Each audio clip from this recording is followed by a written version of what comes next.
Greetings, friends, fellow citizens, fellow patriots, and even non-citizens, and welcome to this week's edition of the We the People Convention News and Opinion Podcast. My name is Tom Zawistowski, and I'm the host of this podcast, and I'm also the president of the We the People Convention organization. This podcast and everything we do, our website, our text messages, our emails, our donations to other conservative groups are paid for by the generous donors to the We the People Convention. And if you can help with us, with our mission to protect and defend individual freedom, liberty, and prosperity, please go to wethepeopleconvention.org and click on the donate link and give what you can.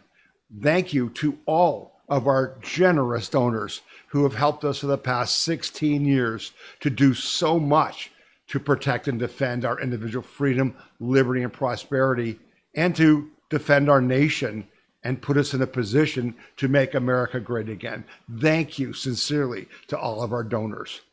I hope that all of you had a wonderful Halloween last night. The 31st, today's November 1st. Welcome to November. Where did October go? Where did 2025 go? My goodness gracious. We had a great time with family and friends and, just visiting and watching the grandkids go trick-or-treating and seeing all the costumes. And I was really excited that most of the costumes, the vast majority, are not ghoulish, satanic nonsense. There were lots of princesses and superheroes and Captain Americas and just, some really great things. And I'm glad to see that because I just don't get the whole, death and violence and, stuff about Halloween. I think that's just not right. So we had a great experience. I hope you did as well. Today we move our clocks back and, that's a tough deal. And I was looking that up to just kind of remind you. You don't even have to remind people because, your clock's is all set automatically, right? It used to be you had to change them all. Maybe you got a few of those. Some of us older folks do. But here's the bottom line. There's no energy savings. To this day, our laws equate daylight savings with energy conservation.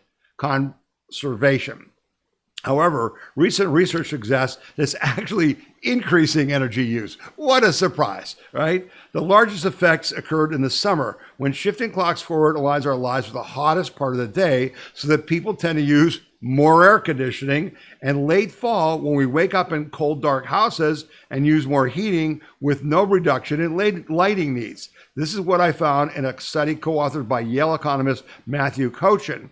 We used a policy change in Indiana to estimate daylight savings time effects on electricity consumption.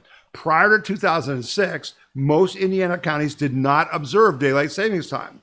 But comparing household electricity demand before and after daylight savings time was adopted, month by month, we showed that it had actually increased residential electricity demand in Indiana by 1 to 4%.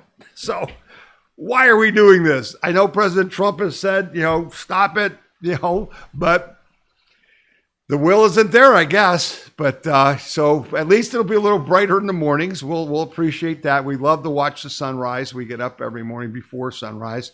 But it's going to be dark real early here in Northeast Ohio. And it's going to be that way for quite a few months. So buckle up, get your vitamin C out and just deal with it, right? Deal with it. All right. So I really believe that this podcast is going to put some things in perspective that I've been talking to you about and building towards, that we are in a real hot civil war with people being killed like Charlie Kirk and people being injured like ICE agents and things like that, and people being arrested like Antifa members. And I know everything seems normal, right? If you live your life, you don't really see this in person, but it's not normal.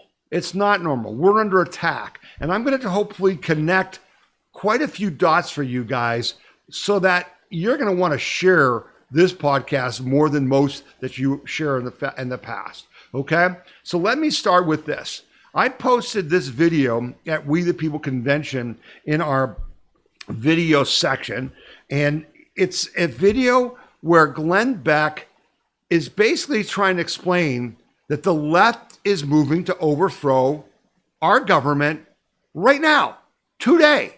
And for those of you, who don't know Glenn Beck like we do in the Tea Party movement, we grew up with Glenn Beck. We grew up with Glenn Beck at 5 o'clock in the afternoon on Fox is when we first got introduced to him. And he would do these chalkboard lectures. You can see the chalkboard in the background where he would explain, Howard and Plivin and overflowing the system and all these, complex political, psyops. And the fact is he was right all along. And now, 16 years later, it's all coming to fruition. But in this video, which you have to watch and you have to share, he talks with Peter Schweizer, who is also really important. It says, a new wave of No Kings protests kicked off across the country on October 18th. Organizers claimed a whopping 7 million people spontaneously rallied to protest Trump's authoritarian policies. And we talked about, well, that may not be true, but even it is, it's only 2% of the population. But why is that important? While many mocked white-haired boomers holding absurd signs, the strategists behind color revolutions know the precise percentage of population involvement needed for a successful coup. You know what that percentage is? 3.5%. They're at 2%. They're trying to get the rest, and we're going to talk about how they intend to do that. And they're inching closer to that goal on American soil. Glenn Beck and renowned researcher Peter Schweizer traced the shadowy multi-million-dollar funding behind No Kings, revealing the who's who of left-wing activism. The Tides Foundation, George Soros, Rockefeller Foundation, Ford Foundation, Arabella. Peter's team at Government Accountability Institute uncovered a network infrastructure bigger than No Kings designed to create social destabilization. Social destabilization is the goal. It's another word for chaos. Chaos in your life, in the streets. The evidence trail is there, but can Trump's FBI and DOJ stop the revolutionaries before it's too late? And you got to watch that video. And then there's an article that I talked about last week that says, what is the Democrats' shutdown engine's real goal? Its goal is to overthrow the United States. Okay? So I'm going to play this video for you. For those of you who think, Tom, yeah, come on, it's not real. Watch this, folks. Watch this video. November 5th in Washington, D.C., the largest sustained protest in Washington, D.C.'s history. This needs to be what happens right now. We're organizing millions of people to get to Washington, D.C., stand and surround the White House, surround the Capitol building, surround the illegitimately fascist Supreme Court, and not stop until the Trump regime is driven from power. We start on the 5th, we go to the 6th, we go to the 7th, we go to the 8th. We keep pushing every day, building and growing our numbers until masses of people are standing around the White House, around the Capitol building, around this fascistly packed Supreme Court until we drive the Trump fascist regime from power. Like I said, I'm with Carlos. We can't get washed away with trying to take on too much, trying to take on this and then that and then this, and trying to do everything all at once. We need to unify behind one simple demand. One simple demand is Trump must go now. Again, we cannot wait for election cycles, politicians, or the Supreme Court. We need to rise up into our millions right now, beginning on November 5th. Trump must go now. They're going to surround the White House, Congress, the Supreme Court with quote unquote millions of people November 5th, 4 days from now, because Trump must go now. Now. We don't have time to wait for election cycles, right? Did you hear him? We don't have time to wait for that. Okay? Yeah, these are the 2% of the Marxists who lecture us constantly on how they are defending democracy, as they state flat out in this video that they are planning to overthrow the duly elected president and government of the United States on November 5th. Lock them up. Lock them all up. Listen, they convicted the Proud Boys after January 6th for nothing like this. How can those people in that video, in that room, not be in prison right now? If that's not insurrection, what the hell is? If that's not sedition, what is? These people need to be stopped. My point to you is they're not fooling around, okay? And so, there's even, I want to say to you guys things like, well, look what's going on in Chicago and Los Angeles and New York and various states. They're actually trying to pass laws in California where they can arrest ICE agents, right? That's back to the Civil War. The Supreme Court rulings about whether states can arrest federal police officers who are enforcing federal law goes back to the Civil War insurrection by the same damn Dems. But now it's the Marxists. They're not kidding, kids. So the whole deal is about how do you get to 3.5%? The answer is SNAP. What happens when food stamp funding is paused by the Dems shutdown? What's the goal here, kids? Well, I posted this article on our website because it gives you the facts. Okay, the average SNAP benefits is $187.20 per month per person. It costs about $350 per month to feed an adult in the United States. Okay, so this is what the big fight is about. Food stamps are set to be paused on November 1st. Today, some 42 million Americans will not receive benefits through the Supplemental Nutrition Assistance Program until Congress approves new funding, quote unquote, the Democrats reopen the government. Okay? Congress made money available for SNAP for October before failing to reach a new government funding agreement, which resulted in the government shutting down on October 1st. There is not enough money to pay full SNAP benefits for the approximately 42 million SNAP recipients in November. The USDA says the bottom line is the well has run dry. Now, two courts have ordered Trump to pay it anyway. And Trump says, last night on Truth Social, he goes, President Trump on Friday said he's asking the court to clarify how we can legally fund SNAP as soon as possible after a federal judge in Rhode Island orders his administration to continue funding the program during the shutdown. Trump said, I do not want Americans to go hungry just because the radical Democrats refuse to do the right thing and reopen the government. If we are given the appropriate legal direction by the court, it will be my honor, Trump said, to provide the funding, just like I did with the military and law enforcement pay. The bottom line is these courts have no jurisdiction. They can't order the government to make payments. What they're saying is that the emergency funds that are in place are for a hurricane. You know, like the one that just went through Jamaica and Cuba this week, that there's emergency funds to bring food and stuff to Americans after like a natural disaster. Well, they want to use those funds to pay the SNAP bill. But then what happens if there's a disaster? So the Trump administration is going to have to appeal it because it's illegal. The order's illegal.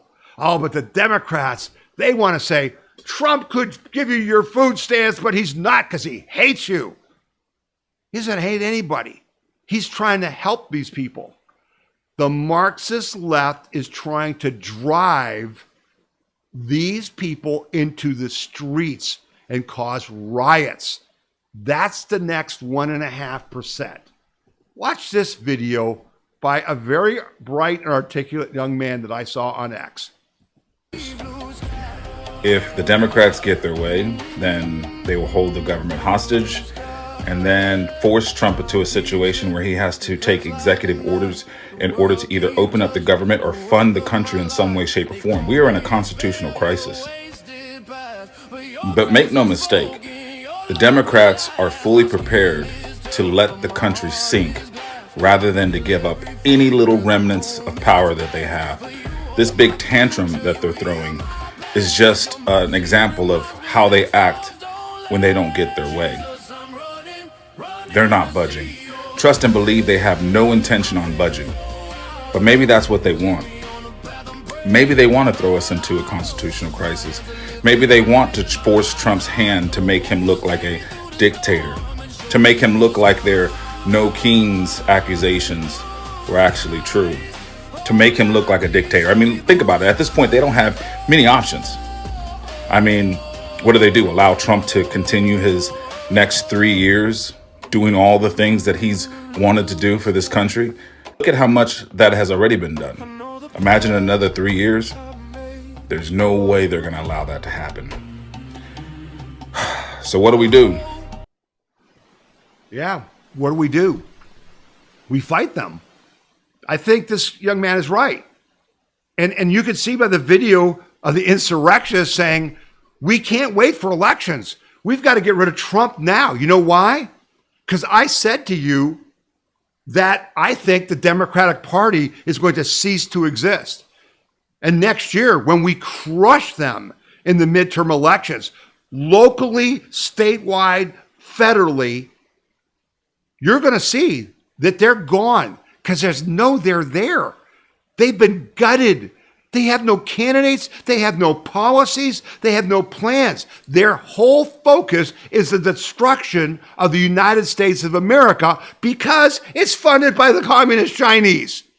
Okay? I say that every week. You people are new. You may think that's wrong. Just go to wethepeopleconvention.org, right? And click on the button that says the Dems are owned by the communist Chinese. Because they are. And so is much of Republicans. Okay? It's a global war to defeat the West, and you can't defeat the West if you don't defeat the United States. They are out of cards. That's why next week they're saying they're going to bring millions of people to Washington to get Trump out now. Because if Trump keeps doing the things that we elected him to do, close the border, clean up the voter rolls, drill baby drill, end the foreign wars, they're freaking done. Okay? They're done. So he said, what do? Yeah, here's a good idea. Pentagon orders quick reaction force of 500 troops per state, according to this report. We've talked about the fact that President Trump months ago started positioning troops. Why? To fight the left. You think Antifa and BLM aren't their troops? You think the violent illegal immigrants who came in from Venezuela and other countries, who are rapists, murderers, thieves, drug dealers, you think they aren't part of their army? Get a clue. That's why ICE is arresting them, to diminish their army. That's why DOJ and FBI are trying to find the funders and arrest them.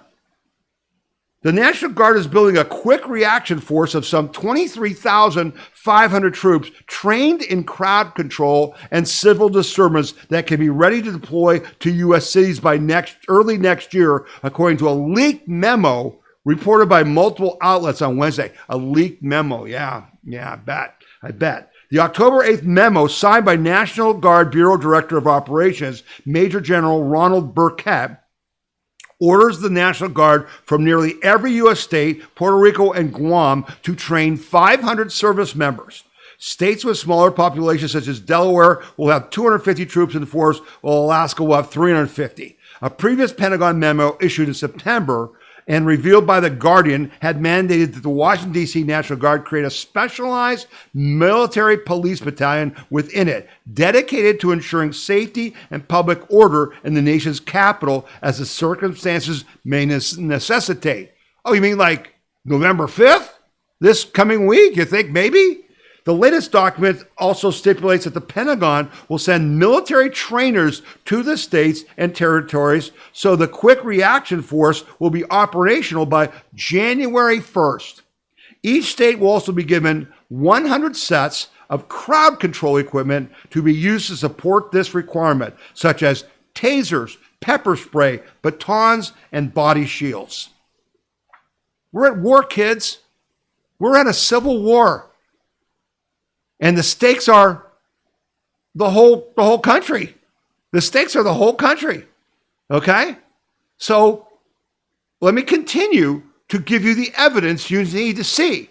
Because there is, on social media, there are tons of videos, most of which are so profane, I chose not to bring them to you in this podcast, of mostly black people, mostly black women saying, you cut off my SNAP and I'm going to be robbing stores. And if you try to stop me, I'm going to kill you. Okay? We're going to create riots because you take my SNAP. Oh, really? Okay. And here's a video that I felt was tame enough to share with you, because this one is a woman who's working for the Marxist left. She's messaging for them. Listen to this.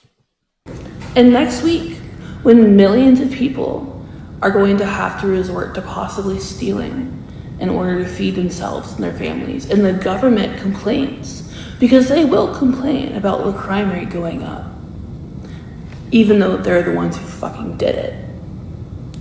Make sure you point your anger at the system and the people at the top, because they're the ones who took the food away from families and poor people and starving children.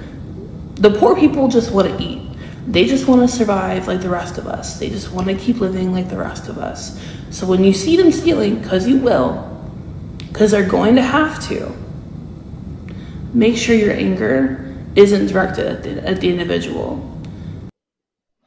Yeah, make sure you direct your anger at the institutions, at the government, because they did. Oh, the Democrats didn't do this. The Marxist left didn't plot this. This is not an accident. Glenn Beck, it's a color revolution. That's a real term, folks. It stands for something. They all wore yellow on the No King's Day because the color they chose for this revolution is yellow. The same people doing it here in the US right now have done it in Eastern Europe, in Romania, and other Eastern European countries. Our CIA, the people who use these same tactics to steal elections and overthrow duly elected people in other countries, those lefty SOBs are doing it here. And that woman is part of it. Okay? But here's the deal, as I wrote on X. Anyone who steals food because their SNAP benefits were paused needs to be arrested and have their SNAP taken away forever. Breaking the law is not how Americans handle a problem. The average SNAP recipient gets $187.20 per month, per freaking month. Okay? $50 a week. If you don't have a family member or a friend who can lend you $200 until the government is reopened, then you have way bigger problems than losing your SNAP benefits. Go to your nearest church or synagogue and ask for help. Go to a local food bank. Go get a damn job. How many hours do you have to work a month to make $200 at $15 an hour? You can make that in one day doing Uber. This is all part of the Marxist plan to create riots and civil unrest. It's not going to work because Donald Trump is way smarter than you fools. Way smarter than you fools. But you need to share this so people understand. This is not an accident. This is planned. But I want to be clear here, because the other part of their tactic is to split us up, divide us among races. Oh, it's all black people who are taking SNAP and stuff. That's not true. Most of SNAP goes to poor white people, but a higher percentage of blacks are on it. And that's wrong. The whole thing is wrong because, yeah, the woman said, because the government did that to you. Yeah, you know who did that to you? The commies in our government. The Democrats in our government over all the last 30, 40 years did that to you. Why? To make you dependent, to make you a frickin' slave, to force communism on you and destroy your ability to live the life you want to live and be responsible for your own food. Right? You think I'm wrong? Okay. Watch this, okay? This is a very interesting 4-minute video. Listen to this, man. Everyone has an opinion. Here's mine. SNAP benefits are set to end here on October the 31st. And I think I've had a change of heart. I went from feeling sad, feeling heartbroken for so many people who would be negatively impacted by the loss of these SNAP benefits. But now that it's gone on for maybe about 2 weeks or so, and we've seen so many different people weigh in and give their perspectives on things, and we've allowed the Democrats to continue to talk themselves into a bigger hole than they ever could have possibly imagined, my mindset has changed a bit. Bruh, I hope they don't bring it back. I'm good with it being gone. You motherfuckers use this shit like a crutch. You use it like a crutch. You break the law with it, commit federal offenses. When you buy it, you buy the worst possible shit for your health, making you a bigger liability to the public, a bigger responsibility on the public, because not only can you not feed yourselves, you also can't afford to pay for your own medical care. So now the taxpayer is caught in this doom loop where we constantly have to pay for people to eat, and then they eat the wrong shit, which causes them to have poor health, and then we have to go behind them and pay for their health care. Now, before we say, oh, but your health ain't... Fair point. I'm also not seeking government assistance. Not now, nor have I ever been a recipient of SNAP benefits. So this doesn't make me a better or worse. It's just using the government for assistance was never in my purview. It was never in my wheelhouse of things to do to survive. Never once thought about it. Never once considered it. But I've also had a job since I was 14 years old. So that is what that is. Now, for all of my ghetto, ratchet baby mamas with the biggest sense of entitlement in the world, yeah, I'm not going to say I wish that you starve. I'm not going to say that I wish your children starve. But I will say this. Isn't this par for the course? When you give the government the ability to feed you, you also give them the ability to starve you. And let me make another point. So many of you women, especially black women, you mouth off. You mouth off. You run your fucking lips. You talk shit. You put your man down. You have these babies out of wedlock, knowing that you can't take care of them because in your mind, daddy government will always be there to cover the losses. Daddy government will always be there to clean up the spilled milk. Well, guess what? Daddy government died. Now what you gonna do? I don't want to hear shit about Thanksgiving, Christmas, and all this other weird shit, and how we gonna feed our family and all that. Bruh, there was a point in time when I would have been willing to listen to that, where you may have been able to tug at my heartstrings, because people are really struggling, and there are people out there who do really need the assistance. But overall, if you look at what the welfare state has done to the black population, it has destroyed us. It has ruined our ability to fight for ourselves. It has ruined our ability to provide for ourselves. It has ruined our wherewithal to go out there and overcome adversity and stand tall in tough situations. It has destroyed our children. It has destroyed our families. It has destroyed our communities. And all y'all continue to do is want to line up day in and day out and bitch and moan that you can't get free shit instead of going out there and making something happen. The 5 to 10 minutes that you spent making this TikTok video, which I'm doing the same thing. The 5 to 10 minutes that you spent making this TikTok video, you could have been thinking of different ways to hustle up some food or a few dollars to buy some food to put in your household. That's straight talk. That's the truth. It was designed that way. Lyndon Johnson, the Great Society, destroyed the black community, put them on the government plantation forever. But guess what? That's changing because Donald Trump is leading black men, particularly, out of the ghetto and into America, the real America that you and I live in. And that's the path forward. But we got to win this fight right now, kids, because it's all on. And that means you and I have to give every ounce of support we can give to President Trump as he has to deal with this and try to fight a civil war without destroying the country and killing, like in the first Civil War, 500,000 Americans. No easy task.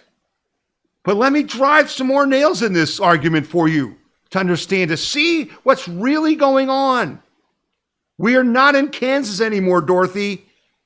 We're in a different place in time. We need to think differently. Dem-aligned union breaks ranks, demands end to government shutdown. And the Washington Post did an article saying This is wrong. The Democrats have shut down the government. They're trying to blame Trump, but they're holding America hostage for their own political gains. I heard a congressman say the other night that this isn't a political fight. This isn't a policy fight. We're not talking about how to fund the total mess that Obamacare is. This is Republican policies against Democrat politics. And so here's this union, a very powerful union. Dem-aligned union breaks ranks, demands end to government shutdown. The American Federation of Government Employees, the nation's largest federal workers union, is once again applying political pressure in Washington, demanding that Democrats abandon their current negotiating stance and pass a clean funding measure to end the government shutdown. AFGE President Everett Kelly, whose union represents more than 800,000 federal workers who all frickin' vote for Democrats, okay, and D.C. government employees urged Congress to reopen the government immediately under a short-term continuing resolution and ensure full back pay for federal employees. We'll talk about that in a second, both for those who have been furloughed and those forced to work without pay. He said, it's time to pass a clean continuing resolution and end this shutdown today. No half measures and no gamemanship. Put every single federal worker back on the job with full back pay today, he said in a statement. Delta Airlines came out and said it. The air traffic controller system is collapsing. They don't care. This guy used to drive the Democratic Party. When he spoke, they listened. When the union said jump, they jumped. These are Democrats. They're commie frickin' Marxists. They only use the unions to get power so they can then abuse you. Do you see? They're not Democrats.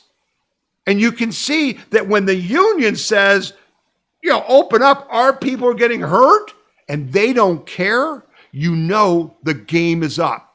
You know that they are on the ropes. And when you know they're on the ropes, you got to press to take them out. Okay? And it's just really important. So what did Trump do? This is very interesting. Trump urges Senate GOP to eliminate the filibuster to end the shutdown. President Donald Trump on October 30th called on Republican lawmakers to eliminate the filibuster to bring an end to the government shutdown that has stalled federal funding for several agencies for more than 30 days. Basically saying, change the rules so just the Republicans could vote to pass the budget because we have over 51%. We have 53 senators. We could lose 2. Vance could vote. We could do it. The filibuster is a procedural tactic used to block legislation from advancing. It can prolong debate and delay or prevent a vote on a bill, resolution, amendment, or other debatable question. Filibusters on most legislation can be ended only if at least 60 senators or 3/5 of all sworn-in members vote to invoke cloture. In the Truth Social post, Trump said that when returning from his trip to Asia, he found himself wondering why Republicans were allowing Democrats to shut down the government. He said the Republicans could invoke the nuclear option, which refers to a legislative procedure that allows the Senate to bypass the filibuster, to stop the government shutdown from continuing.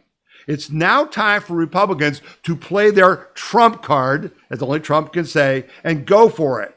Go for what is called the nuclear option. Get rid of the filibuster and get rid of it now, Trump said. Trump noted that Democrats had previously tried to end the filibuster during the Biden administration because they knew the tremendous strength that terminating the filibuster would give them. Their effort failed when Joe Manchin from West Virginia and Kyrsten Sinema from Arizona, who later became independents, wouldn't vote with them.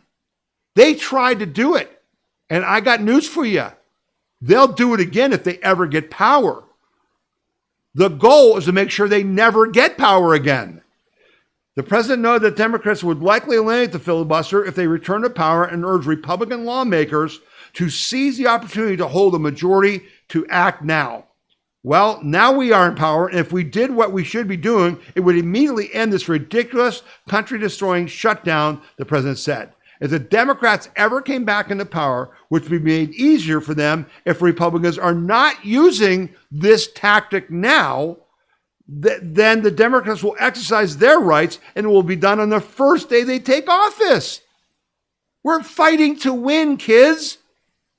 We are 100% behind this. I am 100% behind this. You should be 100% behind this. You should call your senators and say yes. Because what can happen?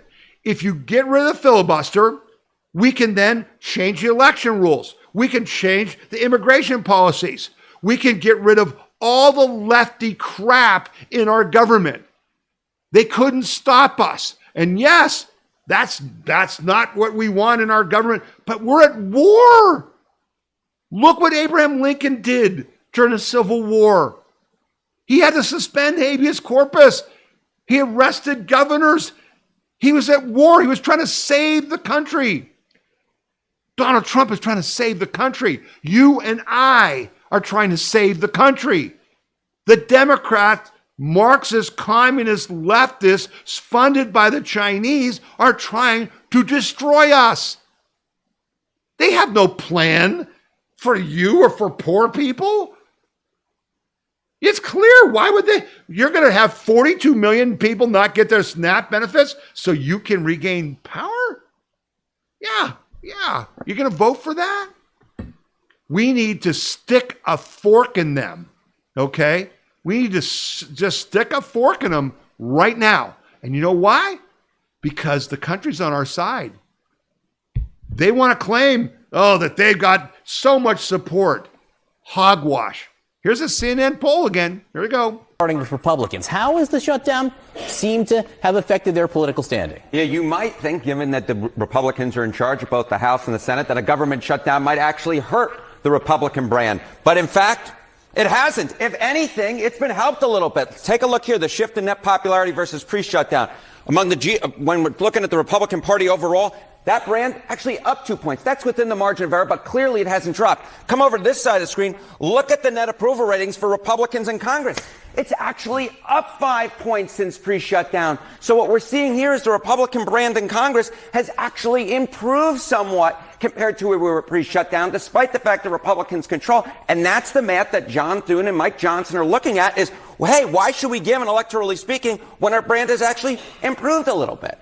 Now, we say their position is getting better. With whom? Yeah, okay, with whom? So I think it's two groups that it's so important to keep an eye on. All right, changing the Republican Congress's net approval rating versus pre-shutdown. It's rallying the base for sure. Look at this, the net approval rating up 12 points versus pre-shutdown. But it's not just with the base. It's also with the middle of the electorate. Look at this, among independents. It's up 8 points as well. So we've got a situation here where Republicans with the shutdown are actually rallying their base, but it's also something that's not hurting them with the folks in the middle. If anything, it's helping them with folks in the middle. And this is the type of math that if you're Republicans, you like to see, right? Because something could rally the base but alienate those in the middle, or something could rally those in the middle but alienate the base. But the truth is, we're not seeing that. What we're seeing is the Republican brand has actually gotten better among independents, and it's also gotten better among Republicans as well, that Republican brand when it comes to those in Congress. So again, what's the electoral reason that Republicans would give in at this point? And Democrats, of course, they have their eyes on the midterm elections. Yeah, we have elections 1 week from today, but what Democrats in Congress are mostly focused on are 1 year and 1 week from today from the midterm. So how are they positioned right now? Yeah, so I mean, look, the generic congressional ballot, which traditionally Democrats have done really well on, and if you look at this point back when Trump was president the first time around, Democrats are up 11 points. Look at where it is now. Democrats are ahead, but they're actually only up 3 points. This is, in fact, the worst position Democrats have been on in a generic ballot at this point in midterm when there was a Republican president in the last 20 years. And this is no different from pre-shutdown. So Republicans aren't losing on this metric either. They become more popular, and they're actually in a pretty good position for them historically when it comes to the generic congressional ballot. This is a concerning number for Democrats, are you saying, Congress? This is a concerning number for Democrats because it's considerably worse than they traditionally do in midterm elections when there's a Republican president. Harry Etten, thank you very much. Thank you, my friend. There you go. Clear as day. Clear as day. We're on the right track. President Trump has the support of certainly of the Republican Party, but also of independents. We've got to keep pressing. We've got to keep pressing. And so, it's war. And you can see by that evidence, that we're set up to win big next year, but you got to do the work. We got elections on Tuesday. New Jersey, New York, and Virginia, to name a few. You members in Virginia, you members in New Jersey, you can win those races. They're this close. It's going to be who works harder. Are you working? Are our members, the We the People Convention members, people watching this podcast in New Jersey and Virginia, are you out knocking doors, talking to people, making phone calls, sending text messages, working with Scott Pressler in New Jersey or whoever you can? In New York, I don't know what's going to happen.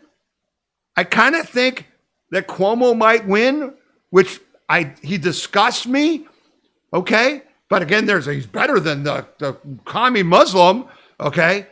I think the Trump administration should indict Kami Mandami. He has clearly lied on his applications to come into the country. He's taken foreign investment. There's now an investigation of money from overseas coming into his campaign. So I'd be all in favor, because we're at war, that even if he wins the election, that he be arrested and never get to implement his policies. How would that be? That's called fighting to win, kids. Fighting to win. And let me close this section with a story that I think is important. Don't give federal workers a dime in back pay. This is just nuts that we do this. Seriously, listen to this. The largest federal employee union wants to end the government shutdown with no half members and no gamesmanship, and is demanding that everyone get full back pay. I just told you that story. Those who have worked without pay, being paid should be, those who have worked without being paid should be compensated. If you work, you should get paid. But those who didn't should get nothing. Nothing. Why should government employees be paid to work that they didn't do? No one should have a problem with active duty military personnel, air traffic controllers, law enforcement officers, and other essential workers who are doing their jobs with no income during a shutdown getting back pay. They did the labor, they deserve the money. But those who have not been working should not be free to enjoy a 1 month paid vacation for their non-essential work. When private sector workers are sent home for any reason due to downsizing or fired for a cause, they lose their wages. No one marches on their behalf. The media doesn't whine and fret over their misfortune, and lawmakers say nothing unless it's a Democrat who's taking the opportunity to bash those evil corporations who dare to earn a profit. Yet government workers have come to be regarded as a higher class of employee. They're not. They're public servants, but they're not, who deserve treatment they wouldn't expect in the private sector. We submit that at the federal level, this is largely because most bureaucrats are Democrats, and they control an administrative state that gives Democrats hemagogic rule even when they don't have a majority in Congress nor a president in the White House. What's more, they are richly rewarded. Government workers are better compensated than private sector employees. The average federal worker still makes far more than the average private sector worker in total compensation.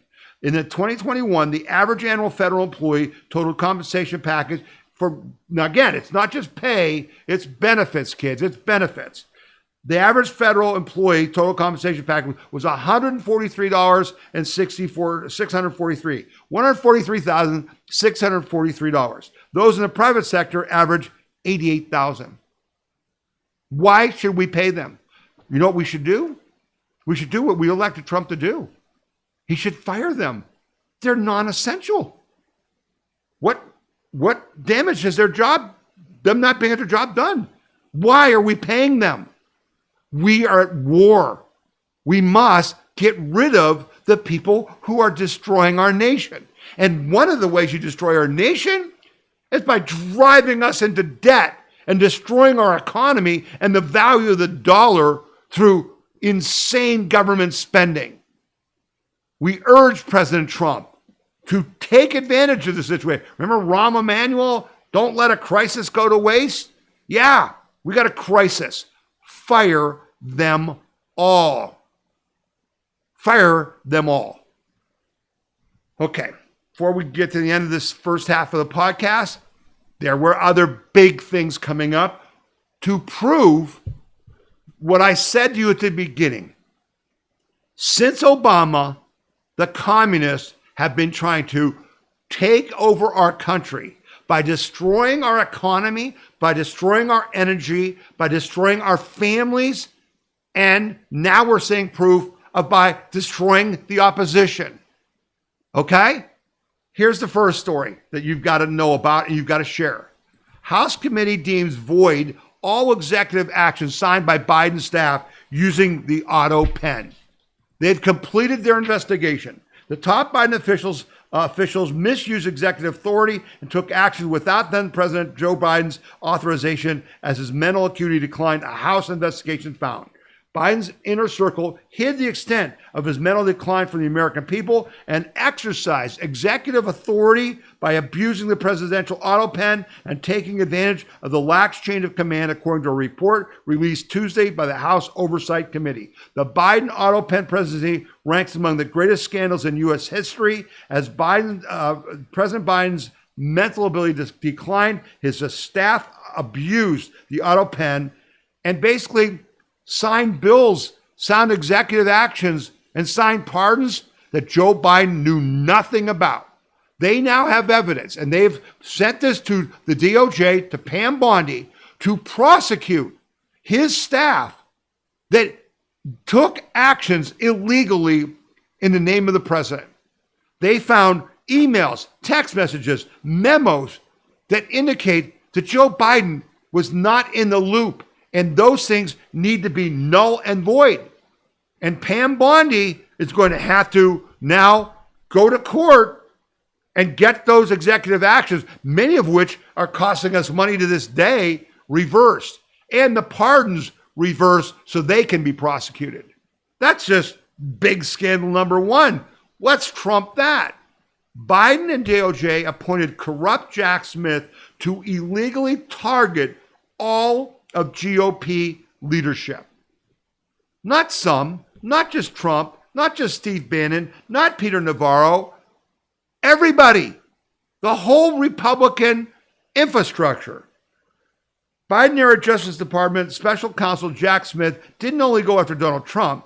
Newly released files expose how he targeted the entire Republican leadership, over 430 individuals and organizations nationwide. Smith was running a vast political surveillance harassment campaign with the FBI against Republicans, stemming from the GOP Senate investigation into the Arctic frost scandal. Hundreds of key figures and entities within the Republican Party and the MAGA movement were in Smith's sights. Judge Alien Cannon later ruled that the DOJ unconstitutionally appointed Smith. Among Smith's targets were the Republican Attorney General's Association, the Trump White House advisors, and Turning Point USA. Republican Chuck Grassley from Iowa announced at a GOP press conference this week that Senate Permanent Committee on Investigations Chairman Ron Johnson, that Arctic frost, the investigation called Arctic frost, was the vehicle by which the FBI agents and DOJ prosecutors could improperly investigate the entire Republican political apparatus. Earlier this month, Grassley revealed that the Biden FBI spied on Republican senators, an initiative weaponized Smith and facilitated by Judge Boasberg.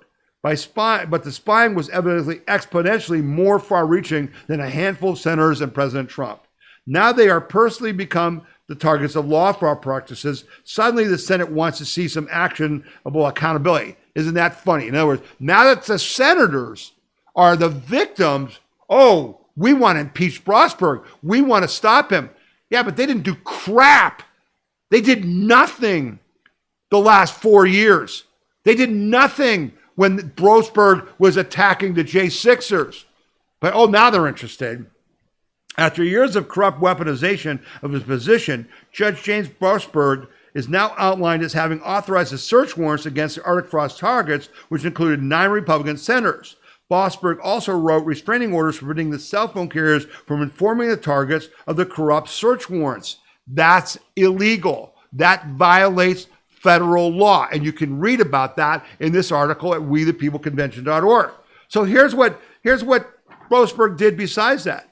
Boasberg was on the FISA court that approved Jim Comey's illegal investigation into Trump people. Boasberg authorized one of Carter Page's Title I surveillance warrants.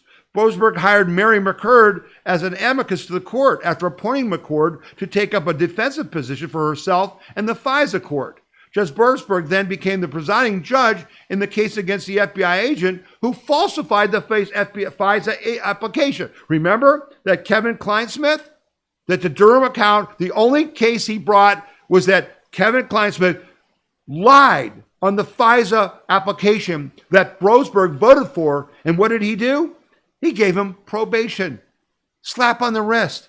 Boasberg told John Durham allowing a target to escape prosecution is part of the penalty of the DOJ's wrongful assembly of the FISA applications. A nice way to go. In other words, he said, well, I'm going to give this guy a slap on the wrist because you guys lied to the FISA court, and I'm not going to penalize them because of your bad behavior. That's a cover-up. It's Boasberg's bad behavior. This is the same Judge Boasberg who gave J6 FBI agent provocateur Ray Epps a sentence of probation, right? This is the same Judge Boasberg who established a horrible precedent by forcing Vice President Mike Pence to testify before a D.C. grand jury about his conversations with President Trump, breaking executive privilege. While on vacation, Boasberg attended the criminal indictment hearing of President Trump. He's on vacation, and he wants to go sit in on the phony criminal prosecutions of Trump. This guy is a blatant, radical, Marxist, anti-American activist, and he's sitting on a federal court. Judge Boasberg issued temporary restraining orders blocking DHS, Customs and Border Patrol, and ICE from deporting illegal aliens and narco-trafficking gang members belonging to the Trey Angara, foreign terrorist group. Okay, so now they're calling for let's impeach him. Here's Senator Eric Smith saying we need to impeach this guy. I can't think of a bigger political scandal in the last 100 years. So if you want to compare it to Watergate, this is 100 times worse than Watergate, and here's why. To sort of amplify the point that Senator Graham was making, 3 days after President Trump announced he was running for president, this system was weaponized against him. Jack Smith, who is notorious in prosecutor world as being a Stalin-like, show me the man, I'll show you the crime prosecutor. That's the guy you appoint when you want to get your political opponent. He's a dirtbag. A dirtbag. And I hope he comes before this committee. He's got a lot to answer to. He not only went after President Trump, he went after sitting senators. At the time, I was the chairman of the Republican Attorneys General Association. Ashley Moody was also on the executive board. He came after us. And also hundreds of other people who happened to be Republicans in the United States of America. What else happened? The number 2 prosecutor in Atlanta, a state prosecution of President Trump, which was ridiculous to begin with, somehow meets with the White House. The number 3 person at the Department of Justice leaves the number 3 job at the Department of Justice to go work for Alvin Bragg, a state prosecutor. Why is that? This was an effort to go after political opponents in America like we have never seen before. It can never happen again. And let me pull a couple people out outside of Jack Smith. Judge Boasberg. Judge Boasberg gave a speech about how he was going to thwart the Trump agenda before he got those cases. He was not the assignment judge. The D.C. courts have a daily assignment judge. He wasn't the assignment judge. He's on vacation. Somehow gets these cases at 1 a.m. Was he tipped off? Did somebody tell him these cases against President Trump and his agenda now were coming? I don't know. We should find that out. But Judge Boasberg, what he did to Senator Cruz and maybe other senators, absolutely, and I don't say this lightly, absolutely is worthy of impeachment proceedings. There has to be accountability. The American people have heard a lot about this, and you're going to hear more. We should have Watergate-style hearings on this for months. If we're ever going to root this out, we have to be serious about it, and consequences have to follow. Resignations, firings, criminal prosecutions. Yeah. Hey, Senator, let me tell you something. We told you all of that when it was happening, and you did nothing. We screamed about, Julie Kelly and Steve Bannon and others told you it was happening when it was happening, and you did nothing. And now there's going to be, there should be Watergate hearings. Why didn't you say there will be? You're in charge, damn it. You're the problem. But now you're upset because it happened to you. But you didn't give a damn when Jake Lang was rotting in prison at the DC Gulag for 4 years with no trial, no charges, nothing. So Jack Smith's not the only scumbag senator. There's a lot of scumbag senators, including Ted Cruz, who's all upset. And yes, Boasberg should be impeached, and a whole bunch more of these guys. Republican lawmakers in the House of Representatives are now working to pursue the impeachment of U.S. District Court Judge James Boasberg, who, along with his colleague, U.S. District Court Judge Beryl Howell, issued non-disclosure orders preventing public knowledge of nearly 200 subpoenas targeting Republican organizations, officials, and donors filed by the former special counsel Jack Smith. Late Thursday evening, this Thursday, Representative Brandon Gill from Texas announced he is drafting articles of impeachment against Boasberg. Representative Byron Daniels from Florida likewise signaled he would pursue impeachment. It is unclear whether Judge Howell will also face impeachment. He has to face impeachment. He absolutely broke the law.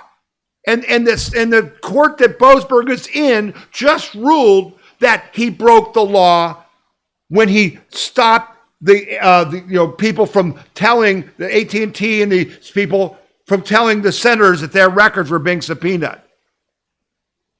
Yeah, we got a lot of scumbags in D.C., and many of them pretend to be on our side. But justice is coming. Trust me, it's coming. You and I need to make sure by calling your senators and saying support getting rid of the filibuster. Stop hiding behind the filibuster so you can do nothing. So you can't fix the cheating in our elections, right? So you can't fix Nancy Pelosi making millions for insider trading. Yeah, you don't want to fix that. So let's say, it's the filibuster. We can't pass it. Shut up. Call your senators. Share the first part of this show. We are at war. We are in the middle of a hot civil war, and it's going to get hotter because the left has nothing to lose. They're done. They know it. They can't survive 3 more years of Donald Trump. So they're going to try to stop it right now. And the first way they're going to do it is to try to get poor people to rise up claiming they can't feed their families. Well, we got to make sure we feed their families so they don't rise up. We got to take their weapons away. We got to arrest the people funding them. We've got to deport the illegals they imported to fight us.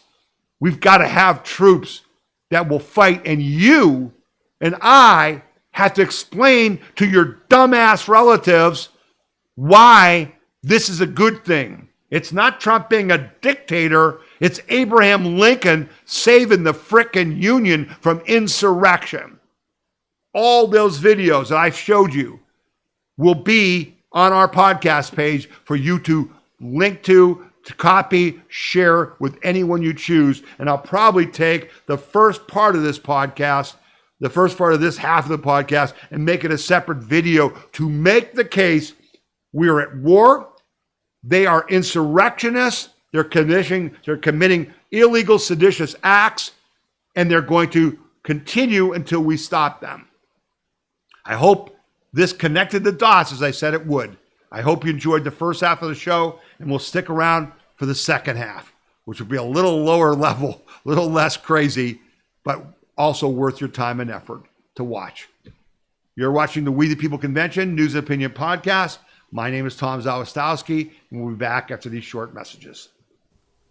The We the People Convention News and Opinion radio program is paid for by donors like you. You can donate to the We the People Convention and support our cause by going to wethepeopleconvention.org or by sending your check in any amount to We the People Convention, P.O. Box 6211, Akron, Ohio 44312. when you're playing a video, including our podcast, you'll see this little cloud button. And if you click it, it'll actually download the video to your hard disk. And this works on our podcast page as well.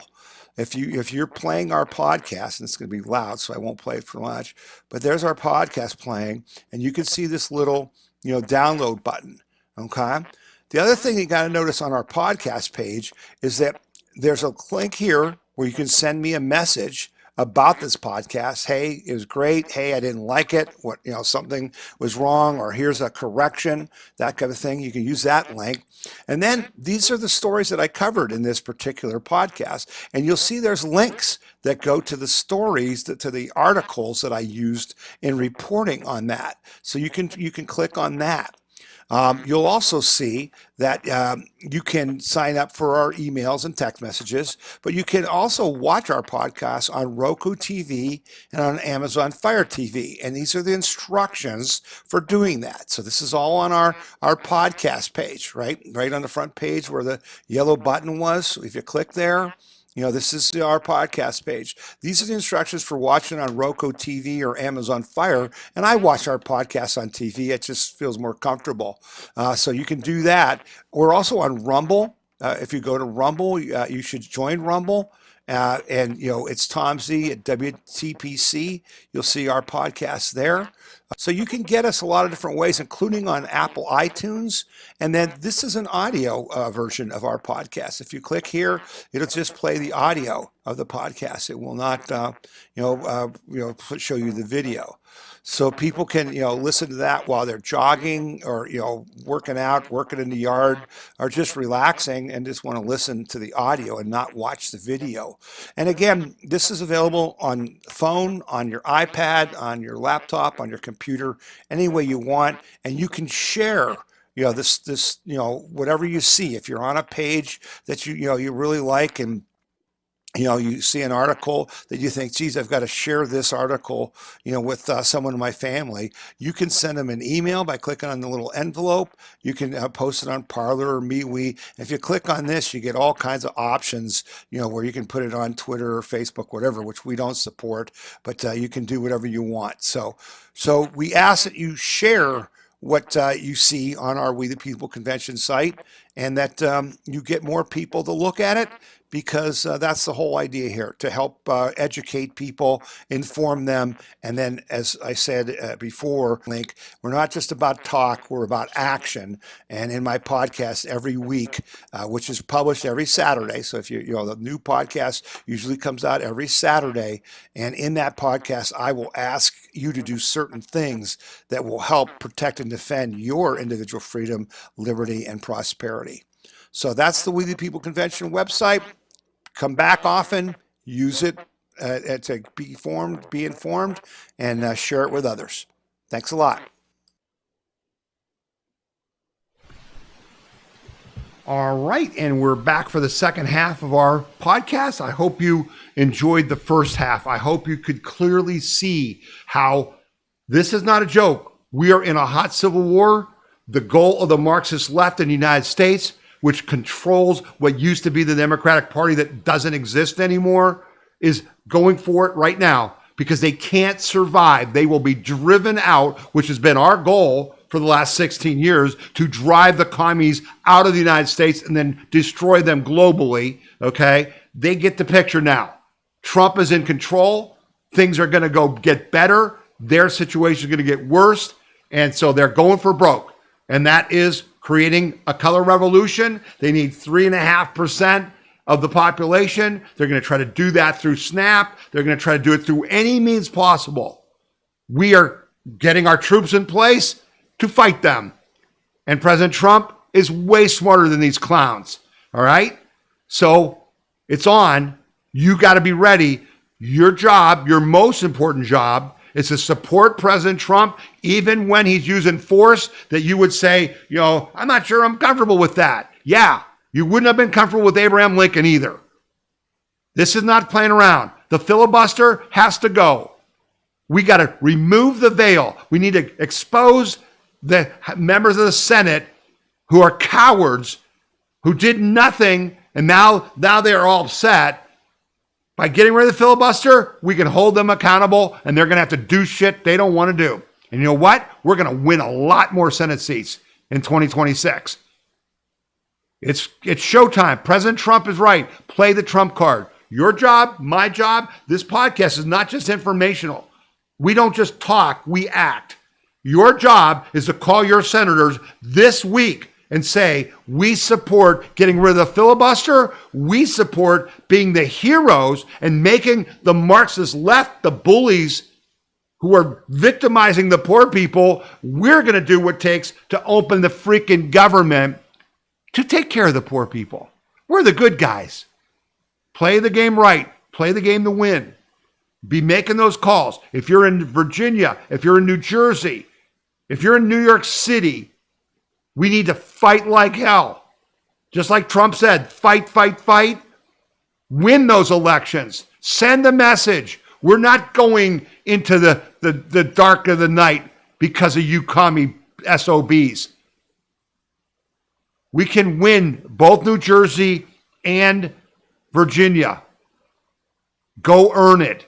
Like Charlie Kirk, his wife Erica, talk about the Mississippi meeting at the end of the podcast, where she was at Mississippi State, said Charlie's favorite word was earn it. It's time to earn it. And all of you, We the People Convention members, everyone watching this podcast around the country, make a donation to Scott Pressler. Make a donation to Sears campaign in Virginia. Fight, fight, fight. Okay? All right. Let's get on with our podcast and keep pushing forward on what you need to know.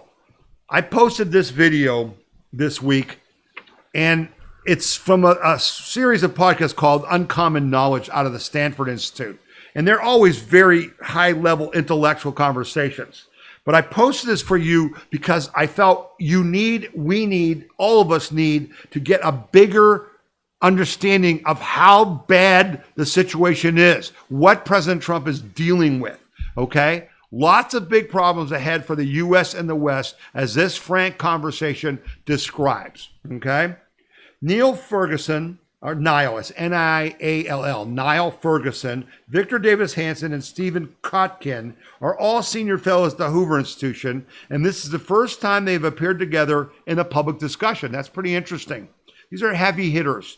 The topic is the United States in decline or on the verge of renewal, exploring topics including Donald Trump's second term and the transformation of the Republican Party, relations between China and Taiwan, America's fiscal crisis, and the current state of universities, and the upcoming 250th anniversary of the signing of the Declaration of Independence.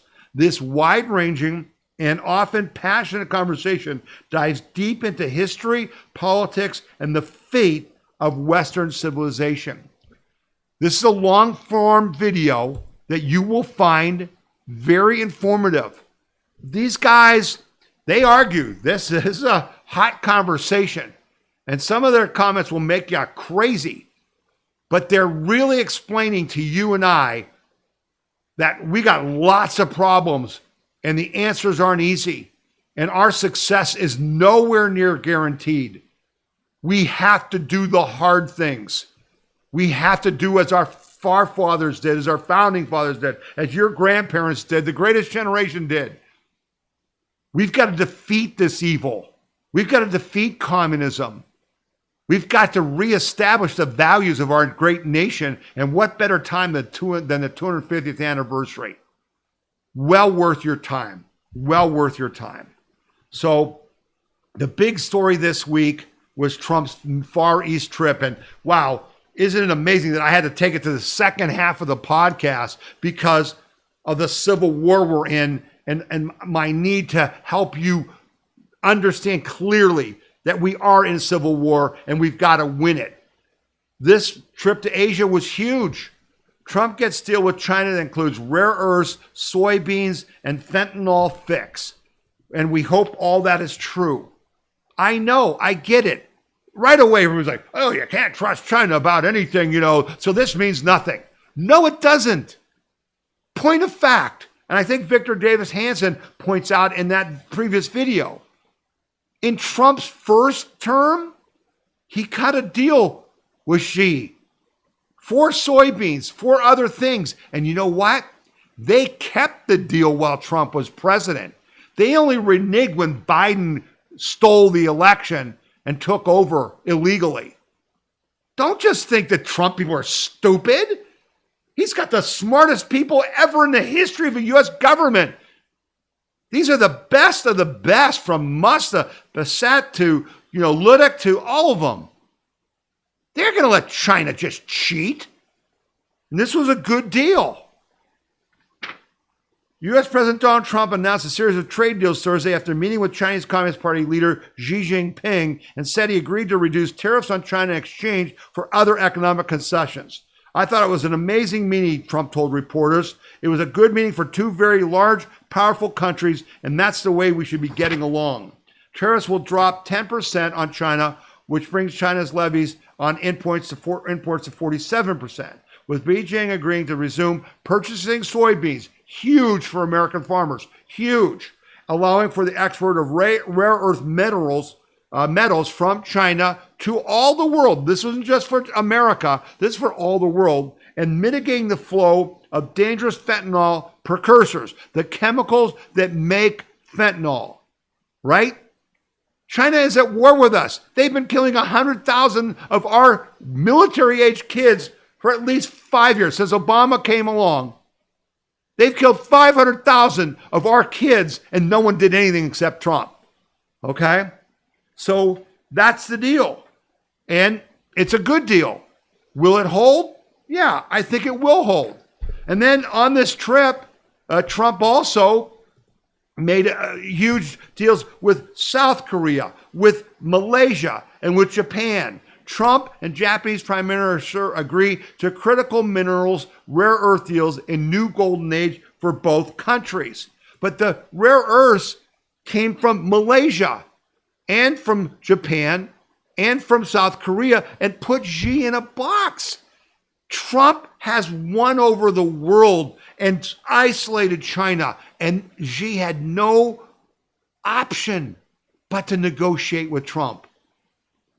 It's been brilliant. It's been masterful. And oh yeah, by the way, Toyota said from Japan, we're going to build Toyota car plants all over the United States. We're going to invest billions in new manufacturing in the U.S. South Korea said they were going to give billions to the U.S. to build, to mine rare earths, to process them, to build nuclear infrastructure. This is what we need. This is what Trump is getting. And oh yeah, you heard zero coverage in the lamestream media. Okay, so here's just a summary that I want to give you. Okay, from doom to boom, how Trump's tariffs are powering the U.S. economy. 6 months ago, critics warned that President Donald Trump's tariffs would crush the economy. They said Americans would face soaring prices and crashing markets. The reality, as we near the end of 2025, the story looks very different. Growth is up, markets are strong, and strategic onshore opportunities are emerging. Let's break it down. Tariffs are boosting revenue. Rather than dragging the economy down, tariffs have become a colossal source of revenue. Customs and U.S. Customs and Border Protection expects the figure to eclipse $300 billion in new revenue from foreign countries from tariffs this year. Tariffs are solving America's trade problems. Tariffs not only provide immediate benefits, but also address America's long-term structural trade issues. This administration has used tariffs as a strategic tool to bring other countries into the negotiating table, reaping immediate benefits from new trade deals with the UK, the EU, Japan, South Korea, Malaysia. India's on the table, all of it. What have they done? Those negotiations have changed the tariff rules, because here's a secret the media doesn't want you to ever remember. Every country in the world was putting tariffs on us. Oh, but us putting tariffs on them is somehow a problem, a mistake. It's a tax on people. Yeah, except it's really about fair trade. Fair trade. And that's what Trump is getting. American exports Trump has brought down both tariff and non-tariff barriers on American exports and secured hundreds of billions in new investments, a tremendous boost for the American workers. The stock market is soaring. Okay, if you're in the stock market, you're seeing that. Inflation is stabilizing. Many Americans feel the prices are higher than ever, and affordability is a daily concern, and it is. We got real problems, but the problems aren't from what Trump's done. The problems were from the 9% inflation under Biden. He raised all the prices. How does Trump get them down? Well, cutting energy costs. Gas prices are going down, but we still have problems. But Trump's administration tariff policies have helped to slow the rate of price increases, and that's why the Federal Reserve dropped, inflation prices, dropped interest rates this week. I'll talk about that next. Economic growth is strong. The U.S. economy is moving at an annualized rate of 3.8%. Manufacturing is coming home. Tariffs are encouraging companies to produce onshore, and that's happening. The bottom line is tariffs are working, despite the fact they all told you, oh, no, it's a disaster. It's a disaster. It's not a disaster. Trump was right again. So the Federal Reserve cut interest rates by 0.25% this week. Federal Reserve cuts rates by 0.25 point.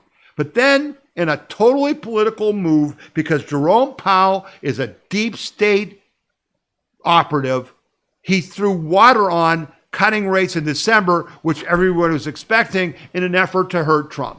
And this is part of the Marxist communist shutdown strategy, right? What is the strategy? Multiple. Slow down Trump. Stop ICE from deporting our army. Don't have data, so the Federal Reserve can't cut interest rates, because Powell said, it's a murky picture. We don't have clear data. So it's not guaranteed that we're going to cut rates in December. That's what the Marxists want. They want planes crashing because there's no aircraft controllers. They want riots in the streets because SNAP beneficiaries, can't feed themselves. $187 a month.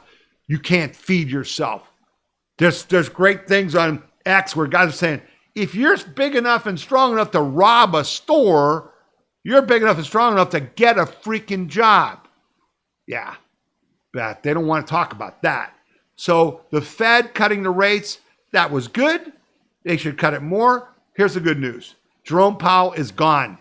President Trump is going to appoint a new head of the Fed, and that SOB will be gone. And then we'll get this economy roaring. But listen, I posted this story for you guys, and there's an interesting tool in this story. It's not just the federal government. State and local government debt is $6.1 trillion. So get this. The federal government, we've just crossed $38 trillion in debt, and now this comes out and says local and state debt is $6.1 trillion. And this originates from the center square. State and local government debt surpassed $6.1 trillion in 2023, according to an analysis by Reason Foundation. A majority of the debt was held by state governments, $2.66 trillion, $1.4 trillion by municipalities, meaning big cities, $1.7 trillion by school districts, what the hell, and $757 billion by counties, according to the analysis. State and local government debts evaluated, including both short and long-term debt obligations, that's important, including $1.5 trillion in unfunded public pension obligations, $958 billion for retiree health care obligations, unfunded, and other debt like bonds that will mature in decades, according to the foundation's state and local government finance report.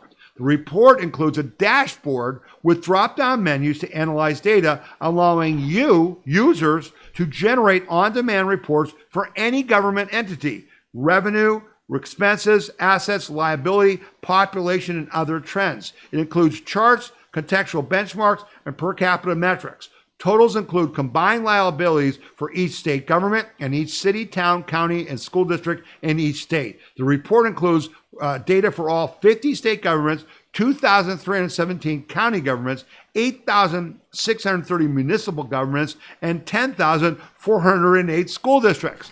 This story is on our website at wethepeopleconvention.org, and there's a link in it to this dashboard that you can then look at your local community.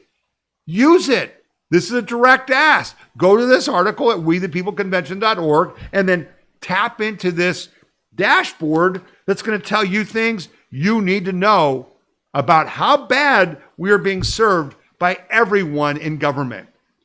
There should be zero debt in government. Zero. If you approve pensions for teachers or for police officers or whatever, they must be funded. They're not. We need to fix this. That's kind of what's going on in Ohio when we're trying to repeal property taxes to force accountability on our state and local governments. There is none. There is none. This story is super ironic and hypocritical as hell, okay? Bill Gates backtracks on climate change doomsaying. He says, climate change will not lead to humanity's demise. Well, that's a convenient change, Mr. Gates, after you've been funding the climate lie forever because it benefited you, you piece of crap. What a horrible human being this guy is. Microsoft co-founder Bill Gates now says climate change will not lead to humanity's demise, despite having spent years fear-mongering over rising global temperatures. Gates authored a surprising blog post on Monday. You'll find it's not so surprising in a second, advocating for climate activists to move away from the doomsday outlook they have spent years peddling. Although climate change will have serious consequences, particularly for people in the poorest countries, it will not lead to humanity's demise, wrote Gates, who has spent billions of dollars on climate-related initiatives. People will be able to live and thrive in most places on Earth for the foreseeable future. Geez, you weren't saying that before. What's going on? Gates' post represents a sharp departure from his prior rhetoric on the issue. He previously claimed climate change will be one of the greatest challenges humans have ever taken on. Greater than landing on the moon, he said. Greater than eradicating smallpox. Even greater than putting a computer on every desk. Just 4 years ago, he wrote a book, How to Avoid Climate Disaster. He didn't write it. He paid somebody to write it. And he suggested climate change could be worse than COVID-19. Right? What a liar. What a lunatic. However, Gates now suggests we should measure success by our impact on human welfare more than our impact on global temperature. Oh, what a nice phrase. He's calling for a strategic pivot in addressing climate change and says rather than focusing on trying to limit rising temperatures, climate advocacy should focus on efforts to prevent disease and poverty. Yeah. You know what's really going on? Bill Gates founded Microsoft, still is a major stockholder. That's why he's a multi-hundred billionaire. Yeah, what's Microsoft doing? Well, they're spending $80 billion to build AI data centers that need what? Energy. Can't have this, solar and wind if you need energy for your data center, can you, Bill? You lying hypocrite. Yeah, that's why he's moving off. And notice how all the climate folks have disappeared conveniently because all their billionaire funders are into AI, and AI needs energy. And that energy ain't wind and solar, baby. It's nuclear. It's natural gas. It's even coal right now. Yeah. What a bunch of hypocrites. So as long as we're talking about hypocrites and liars and climate, this was a great story. Bombshell text reveals LA fire brass knew the fire that burned down the Palisades wasn't out. Folks, the incompetence, the arrogance, the ignorance is unbelievable. And Gavin Newsom thinks he's going to be president of the United States? You got to be kidding me. The guy should be locked up. He's a criminal for what he's done to California. The Los Angeles Fire Department brass was even more clueless than we thought. Bombshell texts show that LA firefighters were ordered to leave the scene of a still smoldering Lochman fire despite protests from the team left to watch it. Days later, as they feared, predicted killer winds caused the fire to flare up. As one of the text exchanges between the fires put it later, and the rest is history. The conflagration that followed killed 12 people and destroyed thousands of homes. I think 12,000 homes and businesses in the Pacific Palisades and Malibu. The Los Angeles Times reported that firefighters tending the aftermath of the 8-acre Lochman fire on January 2nd were told by their commander in a text that they needed to leave. You need to leave. The firefighters explained that the rocks in the ground there where they were watching for hotspots was still hot to the touch. To the firefighters' surprise, the text says, their battalion chief ordered them to roll up their hoses and pull out of the area on January 2nd, the day after the 8-acre blaze was declared contained, rather than stay and make sure that there was no hidden embers that could spark a new fire, the text message said. In one text message, the firefighter who was on the scene on January 2nd wrote that the battalion chief had been told it was a bad idea to leave the burn scar unprotected because of visible signs of smoldering terrain. And the rest is history, the firefighter wrote in recent weeks. So they weren't clueless. That's the clue. The firefighter gave him a clue. The clue is the ground's still too hot to touch. This could flare up. And they ordered him to leave. And thousands of homes burned. 12 people died. The text exchanges are coming out following the after-action report, which blamed the fire on a perfect storm, don't you know, on conditions, communications problems, and leadership problems due to Mayor Karen Bass, who's a communist, in the mayor of Los Angeles, and her hires and other leaders not having proper experience with fires of this magnitude. It wasn't a fire of that magnitude before it started. It was a little fire. And you had firemen there who know how to deal with little fires. The Palisades fire is the most destructive in California history. The LA firefighters were not pre-deployed, even though they had days' notice of a coming Santa Ana windstorm, which is the problem in California. The fire started up, the wind spread it amazingly. Gavin Newsom's claim that he was pre-deployed fire engines on state land nearby was quickly fact-checked and was untrue. He lied. They all lied. That's criminal. They have a duty to protect people. They didn't. Why aren't they being prosecuted? Instead, he's running for president. Wow. Really? Really? Okay. So the left, just wants destruction. And let's burn down Los Angeles. How's that for chaos? You think that was an accident? Just showed you it was an accident. That's what China's goal is, to destroy us, okay? But it isn't working out too well. And now the lefties are paying the price. Paramount lays off hit TV executives across CBS, MTV, and BECK networks, Black Entertainment Network, which shouldn't even exist. So what is this story? I told you last week that NBC was laying off people. The recent layoffs enacted at Paramount have impacted television executives at CBS, MTV, BET, and Paramount streaming networks. The reported layoffs at Paramount amid the merger with Skydance have hit high-level jobs within the company, including Paramount Global Content Distribution Head of Marketing Terry Fleming, CBS Entertainment Senior Vice President of Current Programming Pamela Soper, and Amanda Paley, per The Wrap. BET scripted Programming and Development Senior Vice President Rose Catherine Pinkney, MTV Head of Music and Celebrity Talent Wendy Plout, MTV Paramount and Vice President of Music Programming, Development and Documentaries, Amanda Katkowski, and CMT Senior Vice President of Music and Events Programming, Maret Kamel, were reported to have been fired as well. It's not hurting the little guys now. It's hurting the big fat cats, the people who made big money selling DEI and trying to tell your kids they should be transgender, all right? They're getting hit hard.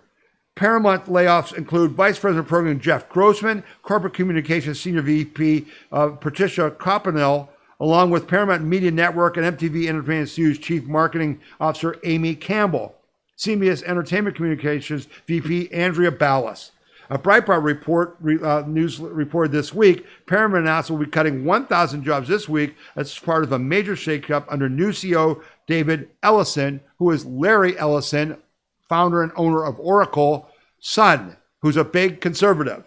The incoming cuts will report to affect close to 2,000 employees at the company. Additional layoffs will follow as an unexpected later date, as the company, now under ownership of Skydance, aims to cut $2 billion in overhead costs. Okay? So chickens are coming home to roost. This is a good thing because those creeps, those woke joke, college indoctrinated, Marxist loving, anti-American fools will not be in charge of the programming that is jammed down your kids' throats on TV and on streaming media and in music and other things. This is how we win. This is what Donald Trump is doing for you and I. This is what we voted for. And what we also voted for is remanufacturing, bringing manufacturing back to the United States, and particularly chips and pharmaceuticals and rare earths now. Trump makes manufacturing great again. NVIDIA, the largest company in the world now, to build supercomputers for Department of Energy with chips made in America. I was surprised by this. This is about those Taiwanese manufacturers of chips, the best in the world, opening up these plants in Arizona, in Phoenix.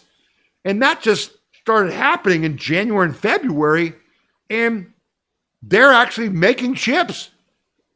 And NVIDIA CEO Jensen Huang announced the company will build 7 supercomputers for the Department of Energy with up to 100,000 chips, top-level chips, all made in America, Huang said. The first thing that President Trump asked me is to bring manufacturing back, and we're going to. The News Report reports that NVIDIA CEO Jensen Huang made several significant announcements during the keynote address at the company's GTC event in Washington, D.C., highlighting the company's ongoing success and its commitment to advancing AI technology. Huang used the address to reveal that NVIDIA's plans to build 7 new supercomputers for the U.S. Department of Energy, and that he also invested in Plantanar, who's doing all the defense work. He's investing in Nokia and other companies. But it's all American made. These are jobs we want. These are jobs that will be high paying jobs in the United States. So all you people who say, oh yeah, Trump's got all these, commitments to bring, from the Saudis and from, remember his trip to the Middle East that was so successful? Well, guess what? They're actually happening. And that's all going to hit us in the next year. Oh, conveniently right before the midterm elections. See what's going on? This is a big deal. Trump's got a plan, and they're executing that plan, and it's working. This was an interesting thing. SpaceX set to make $2 billion from Trump's Golden Dome missile defense shield. Now, we all heard Trump said we got to stop being threatened by Russia or China or even North Korea, for goodness sake, with nuclear weapons. We're going to build a defense system. Elon Musk SpaceX is reported set to receive $2 billion from the U.S. government to develop satellites for the Golden Dome project aimed at tracking missile and aircrafts. This funding, part of the One Big Beautiful Bill Act signed in July, was not initially linked to any specific contractor, with SpaceX only recently believed to have won the contract. The Golden Dome project, announced by Trump in May of 2025, is a proposed missile defense system that combines space-based sensors with ground-based radar and missiles. The project has a budget of $175 billion, which is funded in the Big Beautiful Bill and could eventually include up to 600 satellites. SpaceX is also expected to contribute significantly to 2 other Pentagon satellite projects, MilNet for military communications and other networks for tracking ground vehicles. Other companies such as Andros Industries, working here in Ohio, and traditional defense contractors have also proposed technologies for this initiative. So again, remember, the project has an $187 billion budget. SpaceX just got $2 billion. I know many of you are out there, Joe, Elon Musk is just robbing us blind. He's just, cozying up to Trump so he can make billions. The guy's personally worth like $1 trillion, okay? He loves building rockets. They are the only game in town. 90% of satellite launches are SpaceX, okay? So who else is going to get the $2 billion contract? All right, the point is, The money is flowing, and then they're going to build this. It's going to create jobs. It's going to make America great again, and it's going to make the American middle class great again, which is the real goal. That's the goal, okay? That's the goal. This story is important because it's a threat. We talked about the Chinese having all these people in the United States who now they're making truck drivers who could then be used to transport weapons or chemicals or whatever to attack the United States. This week, more than 7,200 truck drivers were removed from the U.S. highways after failing English tests. You're seeing all kinds of videos on X and other places of state patrol stopping truck drivers and just asking them to read road signs. They can't. When they can't, they arrest the guy, take him out of the truck and pound the truck, say you can't drive. That's safety. Because guess what? These people are killing us, killing American citizens. More than 7,200 semi-truck drivers have been taken off of United States highways since the Department of Transportation Secretary Sean Duffy implemented new English language proficiency standards in May. DOJ requires commercial truck drivers to speak and understand English to operate a big rig, or they will be taken out of service. This is about President Trump and his administration making American roads safe again. According to Duffy, almost 7,250 truck drivers have been placed out of service for failing the administration's English language proficiency test, a standard the Obama administration had gutted. They allowed the Obama. Why? Obama's a commie. What's his job? To make America unsafe. Let's create chaos. Let's kill innocent citizens. By what? Bringing in illegals and allowing them to drive trucks when they can't even read the road signs. Obama administration had gutted the rules, making way for foreign truckers who understand no understanding of English to drive dangerous semi-trucks all over the American highways. The announcement comes after another illegal alien from India is accused of killing 3 Americans on a highway in the sanctuary state of California, which issued him a commercial driver's license, according to Duffy.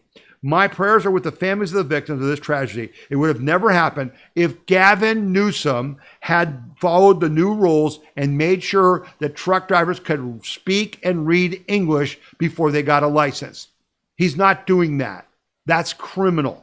California broke the law, and now 3 people are dead and 2 are hospitalized. These people deserve justice, and there will be consequences. Indeed, Duffy is now threatening to withhold millions of funds from California for failing to follow the federal English standard rules governing commercial driver's licenses.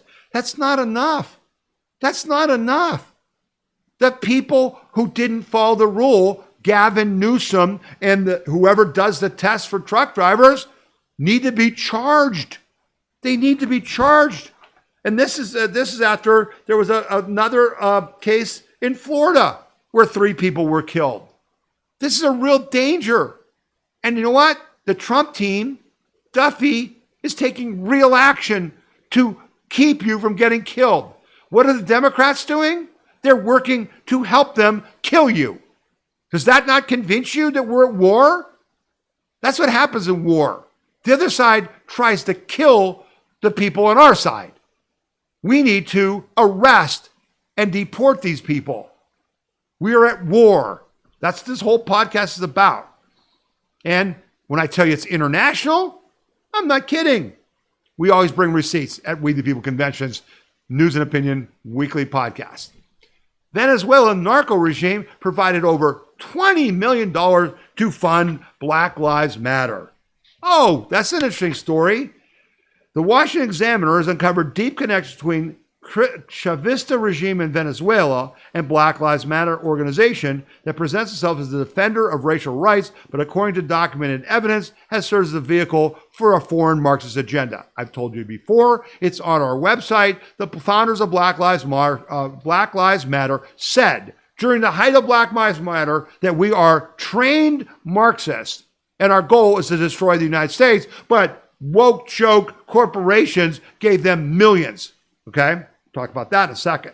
It all began in late 2012 when Hugo Chaves, the eternal father of the 21st century socialism, ordered the delivery of at least $20 million cash in suitcases to Paul Tometi, one of the 3 co-founders of Black Lives Matter, outside Parista Colliers and Alicia Garza. According to a former high-ranking Venezuelan official who defected and witnessed the meeting, the purpose was to project the Bolivarian Revolutionary Project onto the streets of the United States, meaning to sow chaos and division to erode America's democracy within.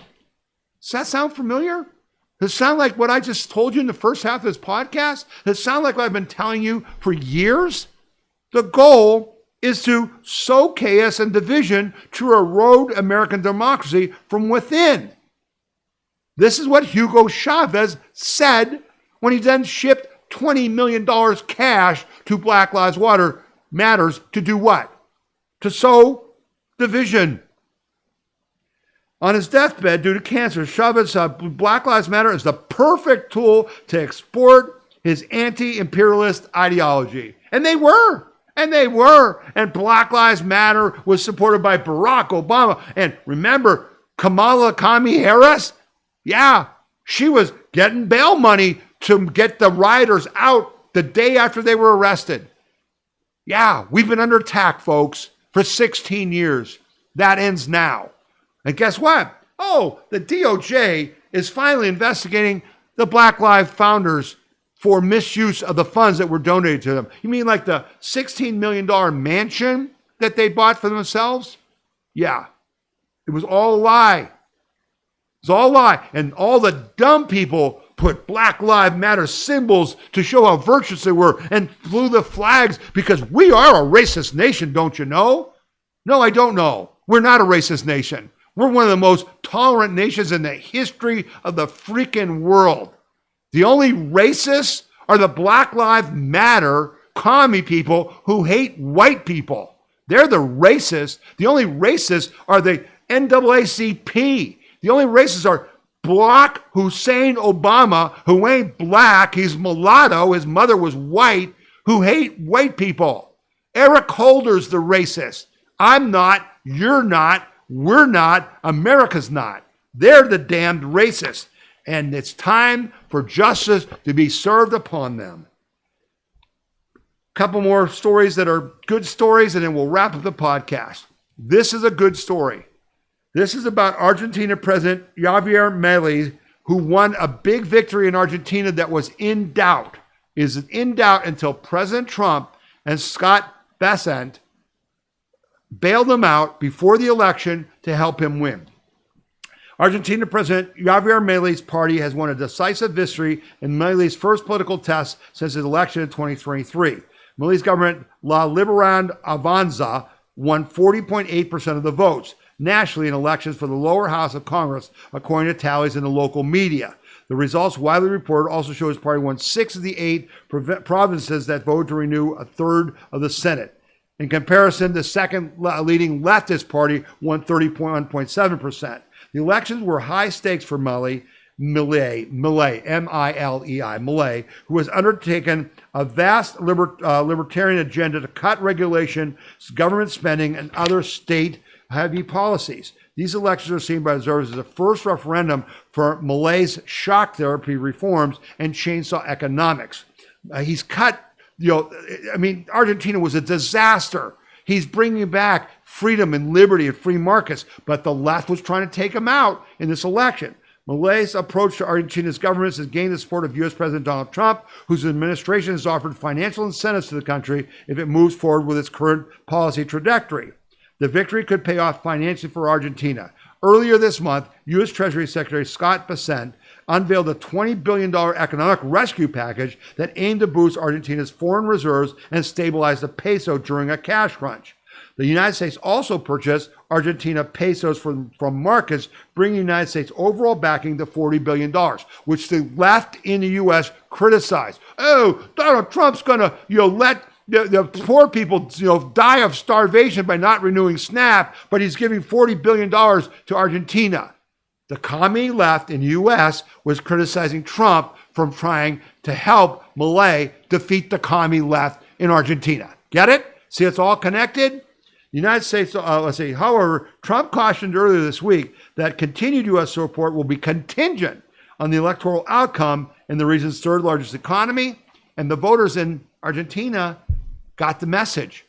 And we are driving in Venezuela, our war on the drugs in Venezuela, in Colombia, our help with Milei in Argentina. We're driving the communist Chinese out of South America, which they did under Obama and under Biden to what? Threaten the United States. That's why the Chinese took over the Panama Canal, and Biden and Obama led them. It's a global war, folks, but it's being fought on our streets. That's this whole podcast is trying to show you, and I hope we've been successful. And then this story, which you probably just glossed over when I sent out the text message or the emails. And you know, if you don't get our text message or emails, go to wethepeopleconvention.org and sign up right there on the front page. This story, this is about one of the biggest cases in American history. This is about the birthright citizenship case that the Supreme Court is going to consider. And this week, 24 state attorney generals, all Republicans, made the case for SCOTUS to end the birthright citizenship scam. So what is that? You need to know about it. And if you go to wethepeopleconvention.org and click on this article, you will see the history of the scam. But the bottom line is this. The bureaucrats and the lefties changed the real law back like 50 years ago that said, oh, if you're a Chinese person, you're a Venezuelan, you're from Germany, and you're pregnant, and you fly to the United States, and shazam, you happen to have your baby in a U.S. hospital, that you're an American citizen. That's a lie. That's bullcrap. And they have used it for decades to change America. To basically, because now that baby is an American citizen, and now they can bring in their parents can be citizens, and their aunts and uncles. It was a scam. And so go to wethepeopleconvention.org and read this article. It's a 37-page brief if you want to read the brief. The idea that citizenship is guaranteed to everyone born in the United States doesn't square with the plain language of the 14th Amendment or the way many government officials and legal analysts understood the law when it was adopted after the Civil War. If you look at the law at the time, citizens attached to kids whose parents were lawfully in the country. Each child born in this country is precious no matter their parents' immigration status, but not every child is entitled to American citizenship. This case should allow the Supreme Court to resolve a constitutional question with far-reaching implication for the states and our nation. This is a huge case. I want to know why Ohio AG Dave Yost wasn't one of the 24. If you're in Ohio, We the People Convention follower, maybe you should give Dave Yost a call this week, huh? Say, what the hell's the matter with you? And maybe he could put his own paper in, okay? But since he's not going to be able to run for governor now, Dave Yost is kind of checked out and just taking a paycheck for doing nothing, all right? Give him a call, Ohio We the People Convention people. But this case is huge. We need to win this. The Supreme Court, I did a story last week. The Supreme Court is reestablishing the Constitution, including the rights of the president, which include impoundment and other things. The ability to do these tariffs. That's coming up in front of the Supreme Court. These are critical to our future. This case has to be won. God willing, it will be. Okay? And then I'll wrap up the show. You know, we're always going to remember Charlie Kirk. We will fulfill his mission by completing America's spiritual revival. And that's the real truth, folks. And you're seeing it every day. So this week, and Turning Point has been they're keeping the radio show going. They're doing all these events at these colleges. You know, Governor Youngkin was at one, and Laura Ingraham and Tucker Carlson and everybody. This week they're at the University of Mississippi. And J.D. Vance, Erica Kirk spoke, and J.D. Vance spoke. Listen to this, folks. Half of the entire student body at the University of Mississippi, There's 27,000 students. 14,000 of them registered and came to this event. 14,000. You think the left has lost a youth vote? You think the left is losing the college campuses? There were 13,000 adults who were not students who couldn't get in. And J.D. Vance went off script at Ole Miss, and he said, he chose to speak from the heart. He said, I got this whole speech written, and I'm not going to deliver any of what I had written. I'm just going to speak from the heart, because that's what Charlie would so often do. And I think many of you watched it. You can see it on YouTube and follow it, and you should watch it, because they're continuing the message. And J.D. Vance did the thing where the students come up to the mic, the lefties, and say, why are you against trans? And, why are you trying to force your religion on us? And J.D. Vance is really smart. And he really did a great job of pushing back. You need to watch those. You need to share those. You need to get your sons and daughters and grandparents, grandchildren and stuff to continue watching Charlie Kirk, because his message is more alive than ever. And what was his message? His message was that you have to have religion in your life. You can't be an atheist. We got to believe in God, something bigger than you. You got to, as Charlie believed in Jesus Christ as his savior. Why? Because you can't have our form of government. You can't have individual freedom, liberty, and prosperity if you can't govern yourself by following the 10 Commandments, for instance. I've talked about this previously. You can find videos on our website about that. Keep him alive. Keep it alive by bringing people back to faith, to religion.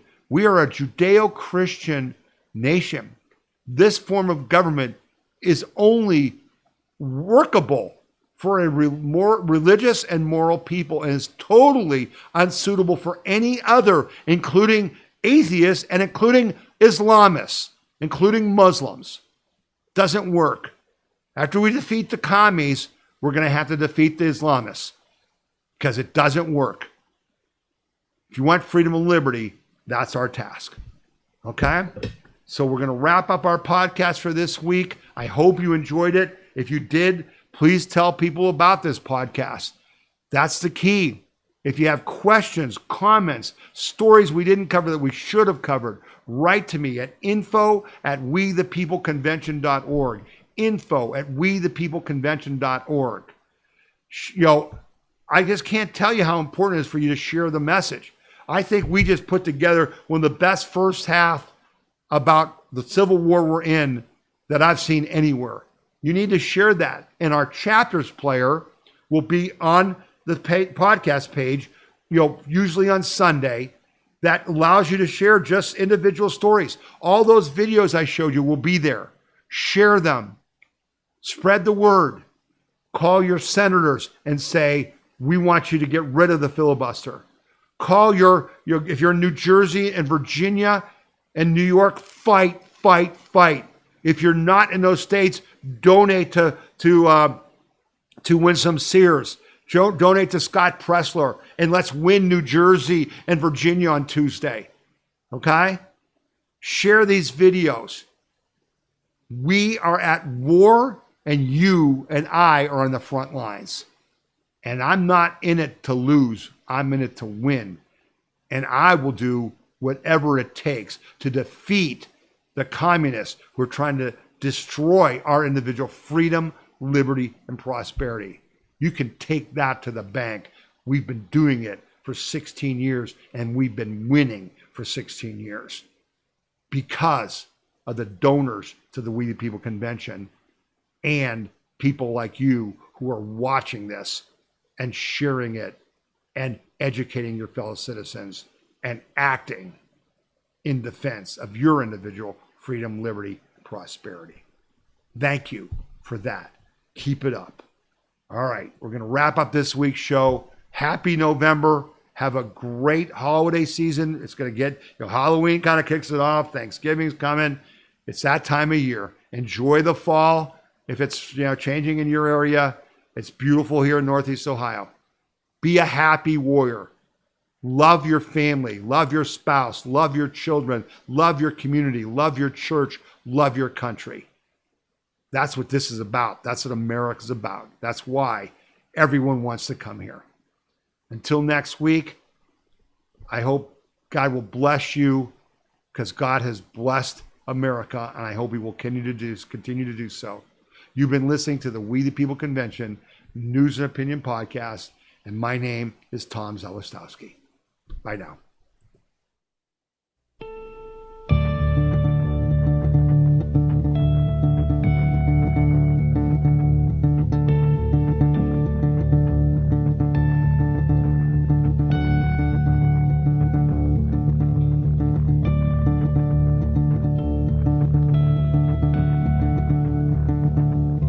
Oh, say, can you see